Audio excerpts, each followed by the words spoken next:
வணக்கம் நண்பர்களே. அதிகாலையில் எழுபவள் அதிலாபம் பெறுவாள் அப்படிங்கிறது பழமொழி. இந்த மாதிரி பல பேர் நீங்க அதிகாலையில எழுந்தாதான் வாழ்க்கையில வெற்றி பெற முடியும். அதிகாலையில எழுந்தாதான் யோக நிலை, மெடிடேஷன், தவம், மூச்சு பயிற்சி இந்த மாதிரி விஷயங்கள் செய்யும் போது அதனுடைய சிறப்பான பலன் கிடைக்கும் அப்படிங்கிறதும், அதிகாலையில் எழும்போதுதான் பக்தி செய்வதற்கு சிறப்பான சமயம் அப்படின்னு சொல்லி பல பேர் சொல்ல கேட்டிருப்பீங்க. பட் ஆனா பல பேருக்கு இந்த ஷெட்யூலை பிரேக் பண்றதுக்கு கடினமான ஒரு விஷயமா இருக்கும்.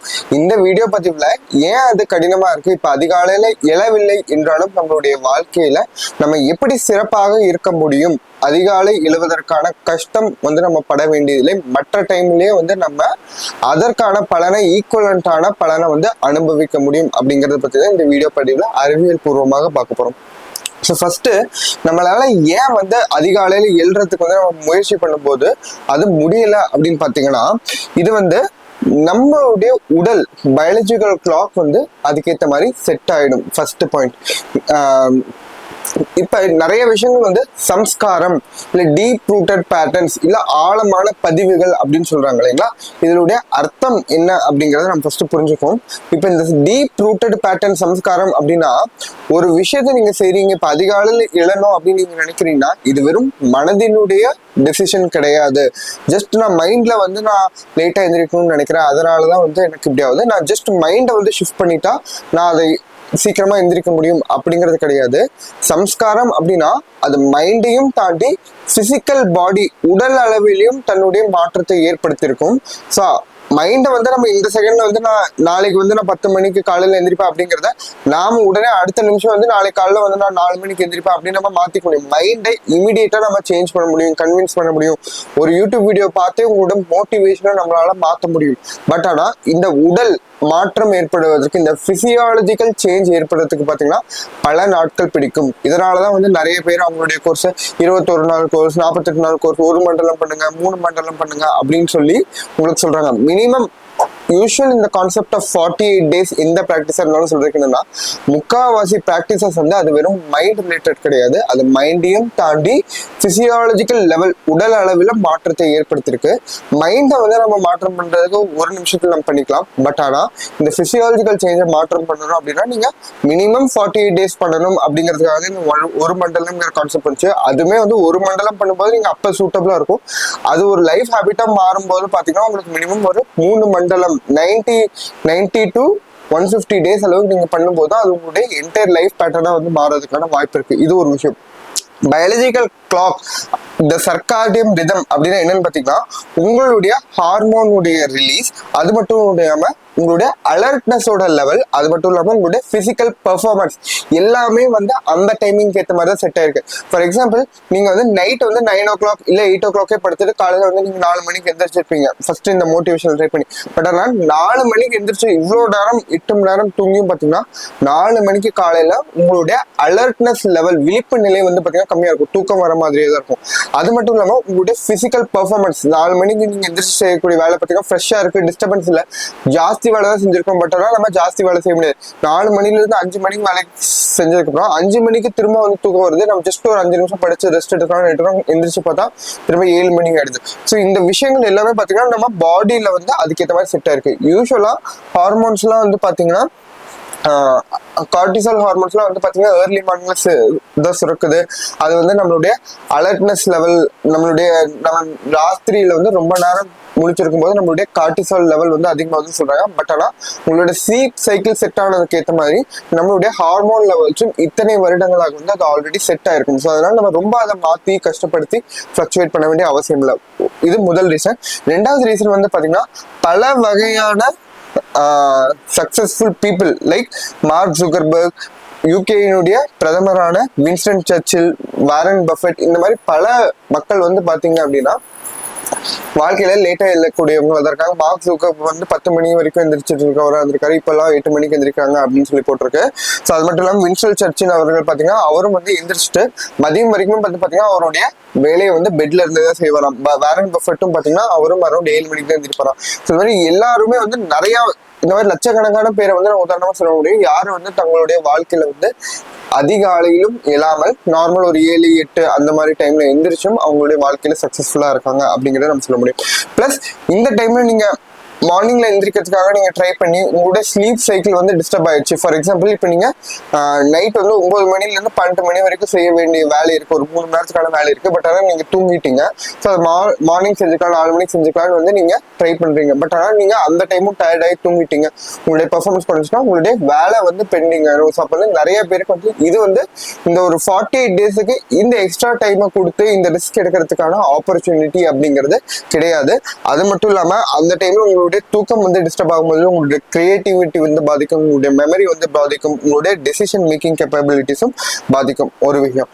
அடுத்தது 3வது விஷயம், ஒருத்தங்க வந்து இப்ப நான் வந்து இப்ப நைட் வந்து 12 மணிக்கு வரைக்கும் முடிச்சிருக்கேன், 12ல இருந்து 7 மணி வரைக்கும் இல்ல 12ல இருந்து 6 மணி வரைக்கும் நான் தூங்குறேன் அப்படின்னு பாத்தீங்கன்னா, இப்ப இந்த 12 மணி வரைக்கும் நான் என்ன பண்றேன் அப்படின்னு பாத்தீங்கன்னா, நான் இன்ஸ்டாகிராம் நோண்டிட்டு இருக்கிறதோ இல்ல வந்து தேவையில்லாம வேற ஏதாவது பண்ணிட்டு இருக்கதோ அந்த மாதிரி விஷயங்கள் நான் எதுவும் பண்றது இல்லை. ஸோ நமக்கு நம்மளுடைய வாழ்க்கையில நிறைய வேலைகள் இருக்கும், படிக்க வேண்டிய வேலை, வேலைக்கு ரிலேட்டடானது, இல்ல வேற ஏதாவது நம்ம பண்ண வேண்டும் அப்படின்னா அந்த விஷயங்களை தான் நம்ம பண்றோம். பர்பஸ் எத்தனை மணி வரைக்கும் முடிச்சிருக்கோம் அப்படிங்கிறதுக்கான ஒரு பர்பஸ் இருக்கு, அதற்கான வேலைகளை வந்து நம்ம முடிக்க வேண்டிய அவசியம் இருக்கு. பட் ஆனா யாரு வந்து இப்ப நைட் 12 மணி வரைக்கும் முடிச்சிருக்காங்க, ஜஸ்ட் டைம் வேஸ்ட் பண்ணி சோசியல் மீடியா ஸ்க்ரோல் பண்றது யூஸ் பண்ணுவாங்களோ அவங்க 4 மணிக்கு எந்திரிச்சாலும் அவங்க அதே வேலையை தான் வந்து பண்ணுவாங்க.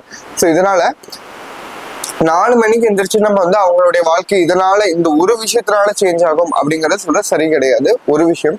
2வது விஷயம் பாத்தீங்கன்னா, இப்ப நீங்க தினமும் 8 மணிக்கு எந்திரிக்கிறவங்களா இருந்தீங்கன்னாலும் ஒரு நாளைக்கு உங்களுக்கு வந்து ஃபிளைட்டோ இல்ல ட்ரெயினோ வந்து இப்ப காலையில 4 மணிக்கு பிடிக்க வேண்டியிருக்கு, இல்ல 5 மணிக்கு பிடிக்க வேண்டியிருக்கு.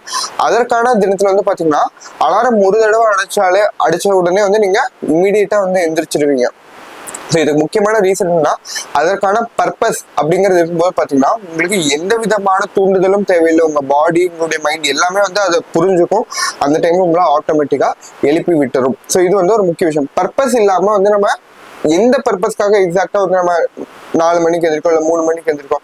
ஸோ முன்னாடிலாம் வந்து பாத்தீங்கன்னா பிரம்ம முகூர்த்தம் இந்த மாதிரி டைம்லாம் சொல்லும்போது ஃபர்ஸ்ட் காலைல 6 மணிக்கு எந்திரிச்சா நல்லது, நாங்கள் அதுக்கப்புறம் 5 மணி ஆச்சு, அதுக்கப்புறம் 4 மணி ஆச்சு, அதுக்கப்புறம் 3 மணி ஆச்சு, இந்த மாதிரி கம்மியாக்கிட்டே போய்கிட்டு இருக்கு நாளைக்கு நாள். இது எந்த டைம்ங்கிறது எனக்கு சரியா தெரியாது. ஸோ 4வது விஷயம் பாத்தீங்கன்னா, ஃபர்ஸ்ட் வந்து கம்ஃபர்ட் அப்படிங்கிறது ரொம்ப முக்கியமான விஷயம். எந்த ஒரு செயல், புது விஷயங்கள் நம்ம செய்யறோம் அப்படின்னாலும் அதுல வந்து நம்ம கம்ஃபர்ட் இல்லை அப்படின்னா அது லாங் டேர்ம் அந்த ஹேபிட் சஸ்டெயின் ஆகுறது அப்படிங்கிறது பாசிபிள் கிடையாது. ப்ரீவியஸ் டேஸ்ல, ஓல்டன் டேஸ்ல வந்து பாத்தீங்கன்னா அப்ப லைட் கிடையாது, ஃபேன் கிடையாது, மாதிரி பல வகையான ஃபெசிலிட்டி கிடையாது. சாயந்தரம் 7 மணி 8 மணி ஆகும்போது ஆட்டோமேட்டிக்கா வந்து வானம் இருட்டிடும். ஸோ அந்த விளக்கு வச்சுட்டு நம்ம அதுல எதுவும் பண்ண முடியாது. பட் ஆனா காலையில் 4 மணி 5 மணி ஆகும்போதே பாத்தீங்கன்னா உங்களுக்கு வெளிச்சம் வருவதற்கு தொடங்கிவிடும். ஸோ இப்போ வந்து பாத்தீங்கன்னா எல்லாருக்குமே அந்த டைம்ல வெளிச்சிருக்கிறது வந்து ரொம்ப கம்ஃபர்டபுளான இருக்கு விஷயமா இருக்கு. பட் இப்ப கரண்ட் டேல பாத்தீங்க அப்படின்னா பல பேருக்கு வந்து வேலையே வந்து பாத்தீங்கன்னா 7 மணி 8 மணிக்கு முடியுது. அதுக்கப்புறமேட்டு வீட்டுல வந்து ரெஃப்ரெஷ் ஆயிட்டு சாப்பிடும்போது பாத்தீங்கன்னா ஆல்மோஸ்ட் 9 மணிக்கு தான் எல்லாருக்குமே வந்து யூஸ்வலா அந்த சாப்பிட்ற டைம் இருக்கு. ஸோ இப்போ 9 மணிக்கு முடிச்சுட்டு 9 மணிக்கு தூங்கணும்னு பார்த்தா சாப்பிட்ட உடனே வந்து நம்ம தூங்க வேண்டிய ஒரு கட்டாயம் இருக்கு. அப்படி தூங்கும் போதும் வந்து நம்மளுடைய ஸ்லீப் வந்து நல்லா இருக்காது, அதனுடைய குவாலிட்டி நல்லா இருக்காது, அதுவும் டிஸ்டர்பன்ஸா இருக்கும். ஸோ அந்தந்த காலத்துக்கு ஏற்ற மாதிரி மக்களினுடைய வாழ்க்கை முறை அப்படிங்கிறது அதற்கு தகுந்த மாதிரி மாறும். இதே கான்செப்டை நான் அதிகாலையில எழுங்கன்னு சொல்லிட்டு ஒரு 1000 வருஷத்துக்கு முன்னாடி போய் சொல்லியிருந்தேன் அப்படின்னா எல்லாரும் என்ன லூசுன்னு சொல்லுவாங்க. ஏன் அப்படின்னா அந்த டைம்ல எல்லாருமே வந்து 90% மக்கள் வந்து காலையில வந்து 4 மணிக்கு எந்திரிக்காங்க. 90 இல்லை, ஈவன் 100% மக்களும். ஸோ அப்ப அந்த டைம்ல தேவையில்லை. இப்ப இந்த டைம்ல வந்து இப்படி இருக்குது அப்படின்னா அதற்கான காரணம் நம்மளுடைய வாழ்க்கை முறை, லைஃப் ஸ்டைல் வந்து சேஞ்ச் ஆயிருக்கு. ஒவ்வொரு செஞ்சுரியிலும் ஒவ்வொரு காலகட்டத்திலும் மக்களினுடைய லைஃப் ஸ்டைல், மக்களினுடைய கம்ஃபர்ட் வந்து மாறுபடும்.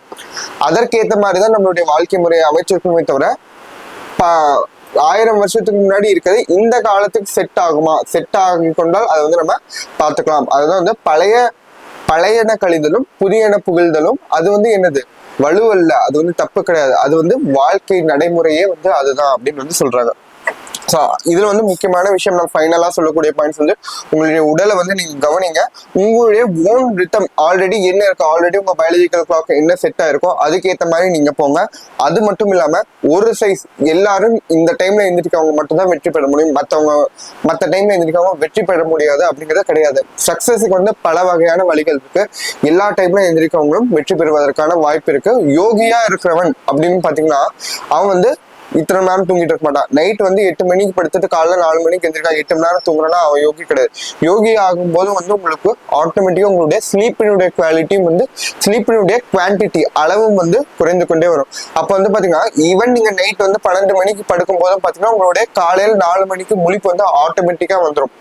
ஸோ அப்போ வந்து அதை பத்தி நீங்க கவலைப்பட வேண்டியதில்லை. ஃபர்ஸ்ட் நம்மளுடைய வாழ்க்கையில நம்ம இம்ப்ரூவ் பண்ண வேண்டிய விஷயங்கள், நம்மளுடைய கான்சியஸ் லெவலை அதிகப்படுத்துவதற்கான செய்ய வேண்டிய விஷயங்கள் வந்து பல விஷயங்கள் இருக்கு. ஃபர்ஸ்ட் ஈஸியான விஷயத்த வந்து நம்ம அச்சீவ் பண்ணி தான் டிஃபிகல்ட்டான பேட்டர்ன்ஸை லாஸ்டா வந்து நம்ம பிரேக் பண்றது ட்ரை பண்ணுவோம். ஃபர்ஸ்ட் நான் ஒரு யோகா கிளாஸ்ல போன உடனே வந்துட்டு உங்களுக்கு காலையில் நீங்க வந்து 5 மணிக்கு எந்திரிக்கும், காலையில 4 மணிக்கு எந்திரிச்சு நீங்க இதை செய்யணும், அப்பதான் வந்து இது சக்சஸ் ஆகும் அப்படின்னு சொன்னா அந்த டைம்லயே வந்து யாரும் அந்த ப்ராக்டிஸே செய்ய மாட்டாங்க. ஸோ ஃபர்ஸ்ட் அடிப்படை லெவல்ல இருக்கக்கூடிய பிரச்சனைகளை வந்து நம்ம தீர்த்துட்டு, அடிப்படை மைண்ட் லெவல்ல இருக்கக்கூடிய பிரச்சனைகளை ஃபர்ஸ்ட் நம்ம தீர்த்துட்டு, அதுக்கப்புறமேட்டு கிராஜுவலா நெக்ஸ்ட் லெவல் கான்சியஸ்னஸ் லெவல் உயர மற்ற டிஃபிகல்ட்டான விஷயங்கள் தேவைக்கு ஏற்ப நம்ம வந்து மாற்றிக்கொள்வதற்கு முயற்சி செய்யலாம். ஸோ இந்த வீடியோ பதிவுல உங்களுக்கு இந்த அதிகாலை எழுவதற்கான விஷயத்தை பத்தின முழு அறிவை வந்து நான் கொடுத்துருக்கேன் அப்படின்னு நம்புறேன். இதனுடைய கருத்து உங்களுடைய கருத்தை பத்தி கமெண்ட்ல தெரிவிங்க. ஸோ இந்த வீடியோ உங்களுக்கு பிடிச்சிருந்துச்சு அப்படின்னா கண்டிப்பா ஒரு லைக் கொடுங்க. அது மட்டும் இல்லாமல் இதே மாதிரி பல வீடியோக்களை தெரிஞ்சுக்கணும் அப்படின்னு நினைச்சீங்கன்னா சப்ஸ்கிரைப் பண்ணிக்கோங்க. அடுத்த வீடியோவில் நான் சொல்லிட்டே இருக்கிற சம்பிரஜ்ஞாத சமாதி யோக சூத்திரத்தில் பதஞ்சலி மகரிஷி சொல்லியிருக்கேன் கிரியேட்டிவ் விஷுவலைசேஷன் டெக்னிக்கை பத்தி பார்க்கலாம். இதே மாதிரி வேறொரு பயனுள்ள வீடியோவோட உங்களை வந்து சந்திக்கும் முறை உங்களிடமிருந்து விடைபெறுவது உங்கள் மருத்துவர் அரவிந்த். நலவாழ்வு இருக்காங்க. வாழ்க வளமுடன்.